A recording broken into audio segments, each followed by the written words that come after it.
Praise the Lord. இயேசு உங்களை நேசிக்கிறார். எல்லாரும் நல்லா இருக்கீங்களா? இன்னைக்கு நம்ம பார்க்கக்கூடிய காரியம் என்னன்னா, தேடி வந்த இயேசுவை குறித்து நம்ம இன்னைக்கு பார்க்க போறோம். வேதாகமத்தை எடுத்துக்கோங்க. லூக்கா எழுதின சுவிசேஷம் 7ஆம் அதிகாரம் 13வது வசனம். கர்த்தர் அவளை பார்த்து அவள் மேல் மனதுருகி அழாதே என்று சொல்லி கிட்ட வந்து பாடையை தொட்டார். அதை சுமந்தவர்கள் நின்றார்கள். அப்பொழுது அவர், வாலிபனே எழுந்திரு என்று உனக்கு சொல்லுகிறேன் என்றார்.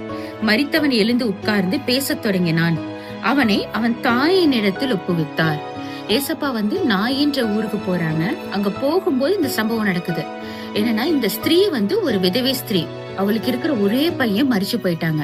அப்போ முதலாவது ஹஸ்பண்ட் மரிக்கும் போது அந்த ஸ்திரீ ஆல்ரெடி டோட்டலா உடஞ்சிருப்பாங்க. அப்ப அவங்க என்ன நினைச்சிருப்பாங்க, சரி எதிர்காலமே என் பையன் தான், என் பையனுக்காக உயிரோடு இருக்கலாம் அப்படின்னு சொல்லிட்டு பையனுக்காக அவங்க வாழ்ந்திருப்பாங்க. அந்த வாலிபன் அப்படின்னு சொல்லி ஏசப்பா அந்த இடத்துல குறிப்பிடுறதுனால அந்த பையனுக்கு ஒரு 15-16 வயசு இருக்குன்னு வச்சுக்கோங்களேன்.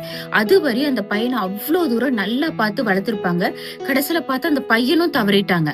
அந்த ஊர்ல இருக்கிற மக்கள் அந்த பையனோட அடக்க காரியத்துக்கு தான் போயிட்டு இருக்காங்க. அந்த தாயோட சேர்த்து ஆறுதல் சொல்லி கூட்டு போயிட்டு இருக்காங்க. யோசிச்சு பாருங்க, உலகமே இந்த விஷயத்துல ஆறுதல் சொன்னாலும் ஒரு தாயால ஆறுதல் அடைய முடியுமா? முதல் இறப்புன்னு பார்த்தா அவங்க ஹஸ்பண்ட் இறந்திருப்பாங்க.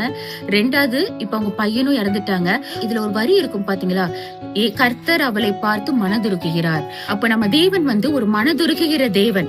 யோசிச்சு பாருங்க, அந்த தாயோட கண்ணீர் ஊரே ஆறுதல் சொன்னாலும் அந்த தாய் அவ்வளவு தூரம் உடைஞ்சு போய் அழுகும் போது அந்த வாலிபன் நல்லது பண்ணிருக்கானா கெட்டது பண்ணிருக்கானான்னு ஏசப்பா பார்க்கவே இல்லை. டைரக்டா பாடையை தொடுறாங்க.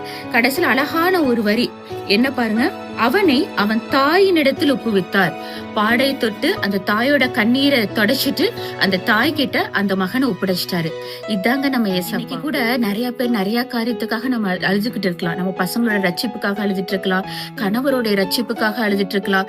கர்த்தர் சில வாக்கு தத்தங்களை ஒரு சிலம் கொடுத்திருப்பாங்க. அந்த வாக்கு தத்தத்தை பிடிச்சு அழுதுகிட்டே இருந்திருக்கலாம். தம் வியாபாரத்துக்காக, தம் பிசினஸ்க்காக.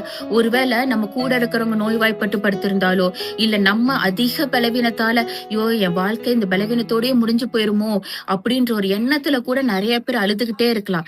ஆனா தேடி வருபவர் நம் இயேசு. இன்னைக்கு கர்த்தர் உங்களை பார்த்து சொல்றாரு, நிச்சயமாகவே முடிவு உண்டு, உன் நம்பிக்கை வீண் போகாது. எப்படி ஏசப்பா அந்த தாயோட கண்ணீரை தொடச்சு அந்த ஒண்ணுமே இல்ல, அவ்வளவுதான் செத்து போச்சு, இந்த வாலிபன் எழும்பவே மாட்டான்னு இருக்கிற ஒரு சூழ்நிலைய மாத்தி கர்த்தர் அந்த வாலிபனை திரும்பி கொடுத்திருக்காரோ, அதே போல நீங்க நினைப்பீங்க, என் பையனுக்கா ஜெபம் பண்ணிட்டே இருக்கேன், என் பையன் மாறவே இல்ல, அப்படியே இருந்துருவானோ நீங்க நினைப்பீங்கல்ல. அந்த காரியத்தை கர்த்தர் உயிர்ப்பிக்க போறார். உங்க பையனோட ரட்சிப்பை பார்க்க போறீங்க. உங்க கணவருக்காக ஜெபிச்சுக்கிட்டே இருக்கீங்களா, உங்க கணவரோட ரட்சிப்பை பார்க்க போறீங்க. உங்க பிசினஸ்ல ஒரு ஆசீர்வாதத்தை பார்க்க போறீங்க. உங்களுடைய வேலை ஸ்தலங்கள்ல ஒரு ப்ரமோஷனையும் ஒரு ஆசீர்வாதத்தையும் பார்க்க போறீங்க.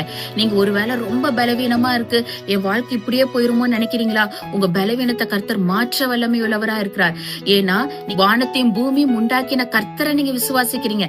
உலகம் 1000 சொல்லட்டுங்க, ஆனா உங்க ஜெபம் ஒரு நாள் வீணாகாது, உங்க கண்ணீர் ஒரு நாள் வீணாகாது. ஏன்னா வேதாகமத்துல அழகான ஒரு வசனம் இருக்கு, கண்ணீரோட விதைக்கிறவன் கம்பீரத்தோட அறுப்பான்ற ஒரு வசனம் இருக்கு.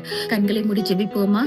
எசப்பா, இது நாயின்ற ஊர்ல இருக்கிற ஒரு தாயோடைய கண்ணீரை நீங்க தொடச்சு அந்த வாலிப பையனை நீங்க உயிர்ப்பித்து கொடுத்தீங்கல்ல, அதே போல இப்போ இந்த சமயத்துல எங்களோட சேர்ந்து ஜெபிக்கிற ஒவ்வொரு தாய் தகப்பன்மாரோடைய கண்ணீரை தொடச்சு அவங்க எதுக்காகலாம் ஜெபிக்கிறாங்களோ அந்த காரியத்துல ஒரு ஆசீர்வாதத்தை, ஒரு அற்புதத்தை காணும்படி கிருபை செய்வீராக.